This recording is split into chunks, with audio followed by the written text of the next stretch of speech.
Hey everyone, Abdul here, and yeah, I'm back. I'm not dead, as some people might think. Um, yeah, this video is gonna be a bit late. I originally thought this would be a channel update video, and it still is kind of. But at the same time, I wanted to get some attention on one important topic regarding my channel, which was hacked earlier in July, particularly like just less than 3 weeks ago. So on Eid night, literally the very first day of Eid over here, which is, like a Muslim holiday. Yeah, fun fact, I am a Muslim.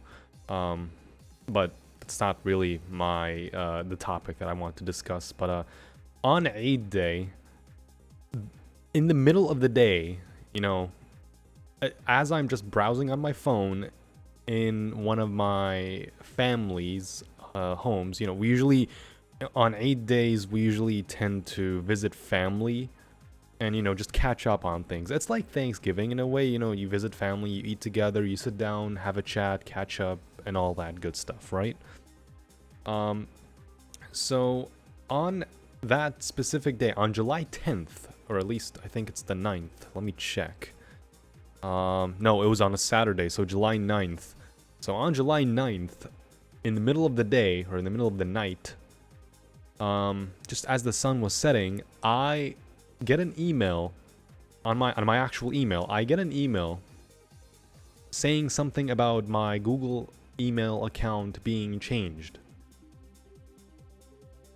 There's no warning, no indication that a new device, a new computer, just something that signed into my account. Nothing. Absolutely nothing. Usually when something that has high security, I might add, maybe, like Google, they would inform you via email that, you have a new device signing in, right? It's like an extra security step on their part. That's automatic on every single thing on Google, right? So, in a nutshell, someone from Russia just signed into my account with no two-factor authentication sign in, no mobile number sign in, nothing. Immediately through email, I get an email saying that my email got changed and my phone number got removed and their phone number got added. It's like, okay, the phone number is one thing, but how do you sign in bypassing app-based two-factor authentication? I literally have an app that literally no one can use but me on my own phone, on my mobile phone. So it's like, this is unique to the serial number of this freaking device. So how can they bypass that? And it's like, okay, well, the next day, or on Tuesday, I went to work, just going fine. Things are going fine. I asked one of my coworkers, I got hacked, what do I do, etc., etc. It's like, oh yeah, it is possible, you can get hacked, even through even through app-based two-factor authentication. It's like, the only thing I can think of is like, oh yeah, they can hack through, hijacking cookies and whatnot. If anyone doesn't know what cookies are, it's like, whenever you visit a site, certain data is stored locally on your computer or in the site's database or something. So, the next time you open the site, it's actually faster and easier for you. That's how, you get personalized ads and whatnot, like Amazon or YouTube ads and whatnot. That's like a thing everyone has. It's just how the internet works. So, going back to the email portion, I get an email saying that, oh yeah, my email was changed. It's like, well, okay, well, I'm gonna resolve this now immediately. So I spent the entire night in front of everyone. Well, not in front of, well, it was in front of everyone, but like I'm just like in my own little corner. Well, it wasn't a corner, but like I was just on my own on the couch, basically just going back and forth, trying to fill an appeal form because, you know, at the same time, a friend of mine, Voice Legend 25, I should thank him as well, by the way. Shout out to Voice Legend, aka Victor, for actually terminating my channel, or getting my channel terminated, just to avoid any future changes. Because the moment the hijackers logged into my channel, at the time I didn't know they were crypto weirdos, or crypto bros that were hacking my channel. The channel was terminated, but before that, all of my videos, everything was privated, and the whole banner was removed and then changed to a Tesla channel that was basically live streaming the whole Elon Musk, Bitcoin, cryptocurrency garbage, whatever you want to call it, right? So, yeah, my channel just temporarily became a crypto scheme in a nutshell. So, I filed an appeal form. I contacted YouTube on Twitter, and thankfully everyone was on my side, you know, spreading this, liking it, retweeting it. You know, I basically want to thank everyone for basically sticking up with me about this. And yeah, I'm greatly really thankful that this got resolved very quickly. But for 3 or 4 days, you really don't know whether you will get your channel back or not. Say that because the Act Man got his channel terminated because he made a satire tweet. I didn't make a satire tweet. I was basically complaining like anyone else on Twitter. It's like, how can someone bypass two-factor authentication that easily?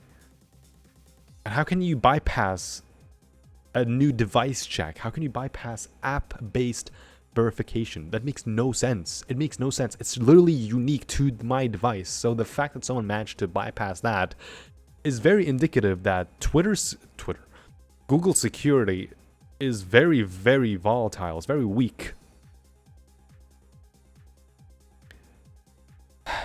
So for 3 or 4 days, I was like very anxious. I was going back and forth with YouTube support, okay, on my dad's email. Okay, one of his emails at least, because, you know, when I filed for this appeal, I basically had to provide another email, you know, a backup email per se. You know, it didn't matter which one it was. You just needed a backup email essentially. So my own email was perfectly fine. It's my YouTube channel that was changed, hacked, you know, hijacked, whatever, right? So going back and forth with YouTube, they had a few steps basically to verify that, oh yeah, my account was indeed hijacked, blah blah blah. So I went through the various steps to basically detail and highlight all the information and details and IP addresses that were, you know, quote unquote hijacked. No IP address was hijacked, funnily enough. The only thing that involved IP addresses was YouTube themselves basically requesting, you know, your public IP just so they can match it with the sign-in or login IP essentially. Sharing your public IP, that's fine, essentially. It's your private IP. That's, you know, the one that you get from your ISP. That's the one that no one should be able to see. So when YouTube is basically, you know, in a nutshell, requesting your public IP, that's usually what they should have, essentially, just so they already have it. It's just like, you know, it's a like a backup thing for them to verify that, oh yeah, okay, this person was actually hacked, you know, he wasn't in this country, so someone else basically signed in, right? So I went back and forth, basically providing screenshots, going back and forth, you know, saying that, oh yeah, my account was hijacked, following things up with the account recovery, etc. So the first step was to just get the account back, the Google account back, and then follow up with the channel restoration. So I followed up with the Google account first, because that was more important, because that basically ties into your YouTube account. So I got that back. I couldn't change the email until YouTube gave me steps to basically, you know, delete a few things on the account and then change it. So I managed to change that back, except for the one of the nicknames or usernames or alternate usernames. for the account, for the Google account. So I was like, okay, if I can't change that, that's perfectly fine. I could just, you know, edit my own my channel username anyway, right? So that was perfectly fine. So it took like 1 or 2 days for my channel to be reinstated, and I changed up everything back. You know, I took extra precautions. I deleted and changed a lot of passwords, essentially, just in case, you know, any password breaches happened in any website that I used to log in with. You know, moral of the story is don't use the same password for all your shit. So, not that I did anyway, because, you know, it's kind of the same password, but it's like different variations here and there. So, it's usually, you know, common sense. You know, that's what you should be doing to begin with. But I didn't really use the same password across various sites. You know, even if it was like for very, very personal stuff, like, you know, bank accounts, Amazon, and that's it, really. You know, not many other sites I would use the same password. Usually I would use another completely different password even. But it makes me want to use password managers that I've been seeing so many people, you know, advertising for, and it actually really helps. So I might look into that sooner or later. So coming back to the channel restoration, yeah, I just went back and forth with YouTube support, and yeah, that's really it. I'm scrolling back and oh yeah, okay. So the hijacker's phone number I can't for some reason remove at the time. I'm not sure about it now, but according to YouTube, it's gonna take a few days or something. It's been way more than a few days at this point. It's like July 28th by the time I'm recording this. So according to YouTube, it takes a few days for everything to sync back up, including the Google stuff that I changed back, the Google settings that I changed back. So I changed it to the phone number that I usually use on my account, blah blah blah. Even though I log into my phone number settings, you know, the hijacker's phone number is not there, but for some reason when logging in, it is there as a like a verification option. It's like, that makes no sense. You know, it's actually very dangerous if it actually works. So per YouTube's words, it takes a few days for things to sync back up, essentially. And yeah, I restored my channel, restored basically everything, made it very clear to YouTube that, you know, everything was indeed hijacked. Not all things were changed, and I think by now the hijacker's phone number was basically removed from the verification settings, and not the account settings. And the only thing that was unchanged was the alternate username. That's what I'm seeing, at least. And I made it very clear to YouTube with red markings and everything. So they then gave me steps to basically give them my public IP address, which anyone can have access to, essentially. And yeah, really it. I restored my channel. They gave me basic info and basic steps to basically secure my account, blah blah blah, with two-factor authentication, with physical, you know, USB keys and here and there. I might actually do that for this, I'm not sure. But yeah, that's the moral of the story. I got my account back. I publicized all my videos. It's why some of you guys saw some of my videos, or all my videos, going back to public, including ones that weren't really meant to be public, or ones that I unlisted or privated became public. I basically group publicized everything on my channel just to, you know, get everything back up right away. Changed my account back, changed my icon back, changed my banner back, changed my name back. The only thing that wasn't changed for some reason was my YouTube channel URL, my custom URL. So there's that. It took a few days for the views, the comments, and the likes on all my videos to come back up. So that's, I guess, per YouTube's words, takes a few days for things to sync back up. And yeah, I didn't even really care whether or not the comments would be coming back. I was just so happy at that time, 4 days in, that I finally got my account back. So yeah, I got my account back. A few days later, my channel comments, or my video comments on every single video came back. I wasn't really expecting it, but thankfully, because I look back on my videos and I tend to read all the comments, even on the OST videos, I tend to look back and reread the comments and just, tend to relive the moments where all of us were collectively happy together. Just being excited for the next big thing, whether it's Crash, Spyro, Ratchet and Clank, or really anything else. Mainly Crash and Spyro. Ratchet and Clank I don't really do. I do play it on my own time, but sometimes, you don't really want to lock yourself to streaming, essentially, or just content creation. You just want to be able to play games at your own time, at your own leisure. Things that you wouldn't really stream, you do play at your own time, right? That's basically what I also do. So that's the whole story done, the whole crypto hijacking done. I got my account back, I got my channel restored, everything's back to normal, the Axeman is remonetized. So that's good timing on everyone's part. YouTube is also putting in harsher copyright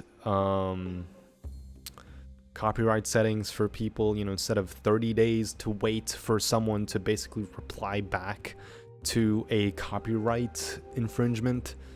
It's now 7 days, so that's also really good.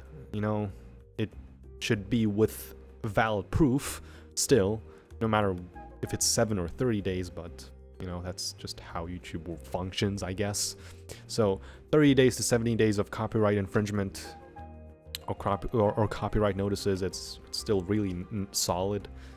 But yeah, coming back to my channel, I know I've been slow on the uploading and streaming, essentially, just mostly streaming. I usually mostly stream these days. It's really hard to really upload and do videos here and there. I would usually do some kind of,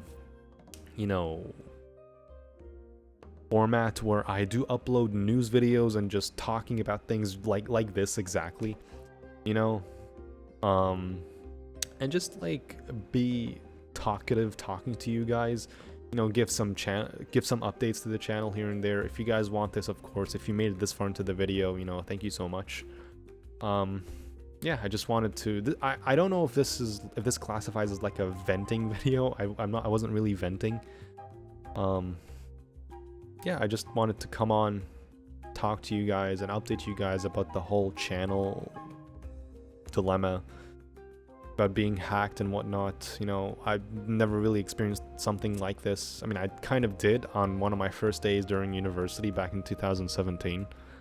A lot of my accounts, Twitter, Instagram, Facebook, I'm not sure about, no, YouTube, my YouTube did not get hacked. It was like a lot of other things of mine got hacked, but I managed to restore them successfully thanks to two-factor authentication.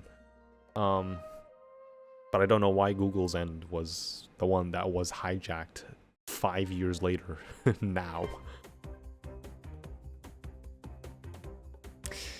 But yeah, coming back to the channel, I know I've been slow about the whole streaming side.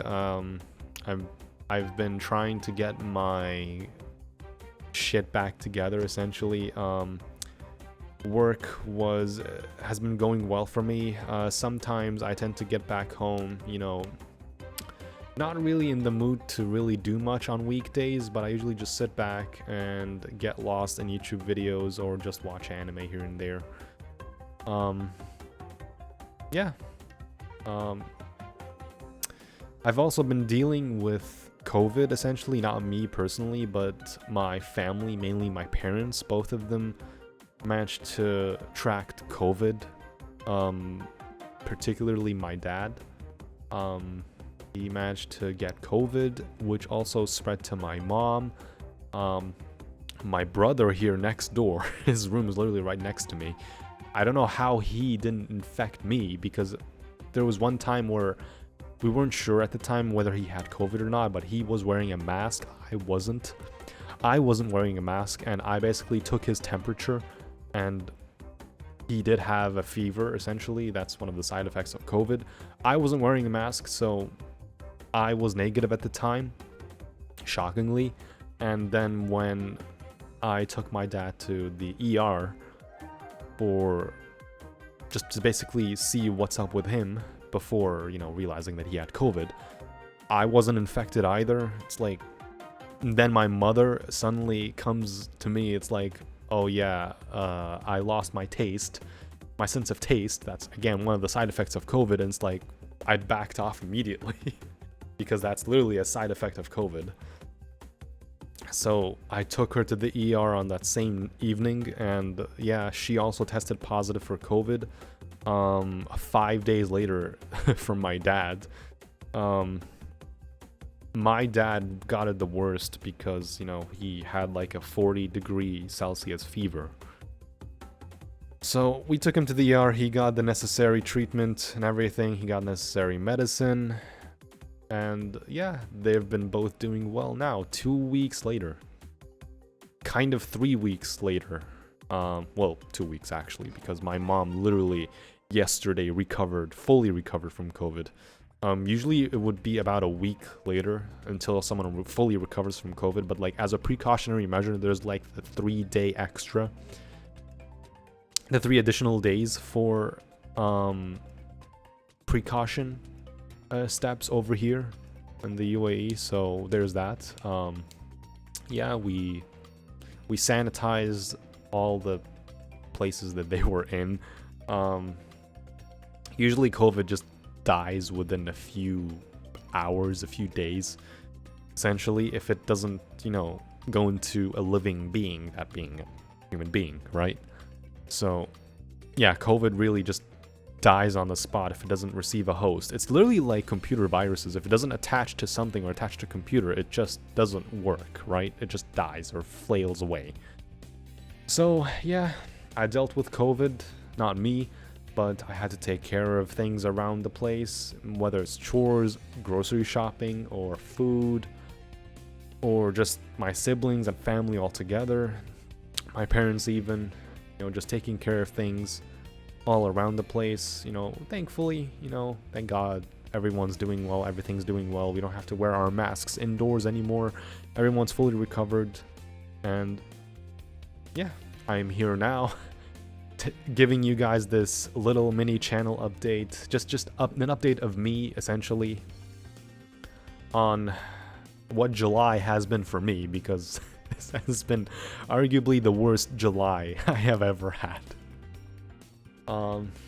Yeah, I'm currently on break from work for the next 2 to 3 weeks. Well, kind of 1 week now. It's been 2 weeks. This whole 3-week holiday for me has been nothing but restoring my channel and dealing with COVID and just mini stresses here and there. But, I'm breathing. I'm doing fine. Everything's doing well on my end. And yeah, I don't know when I'm going to come back to streaming, but I'm still around, essentially. I want to come back to streaming a bit of Crash 4 here and there, and just overall get into also other games like Ratchet & Clank, Sonic. I want to be able to do a road to Frontiers, because Frontiers is rumored to release in November or December. So I want to be able to play all the Sonic games, all the important Sonic games, and not 100% them. Same thing with Ratchet & Clank. Ratchet & Clank not so much, because Rift Apart already came out. I want to just go back and re-experience all the games again, because most of the Ratchet & Clank games I've never really played. I've only really played Sonic. Ratchet & Clank 1, the very first game, its remake or reimagining, the 2014 game. And Nexus. Yeah, that's really it. I've played a bit of Tools and Destruction. I platinumed Nexus, actually. Played a bit of Quest for Booty, although not that much. Tools of Destruction, I played a bit of it, but I didn't really dive into it. And then Rift Apart came in, and this is where we are. I've played more Sonic games than I have Ratchet and Clank, and yeah, that's really it. Never played Sly Cooper, never played Gex. Tomb Raider, I never really got into it until the 2013 reboot.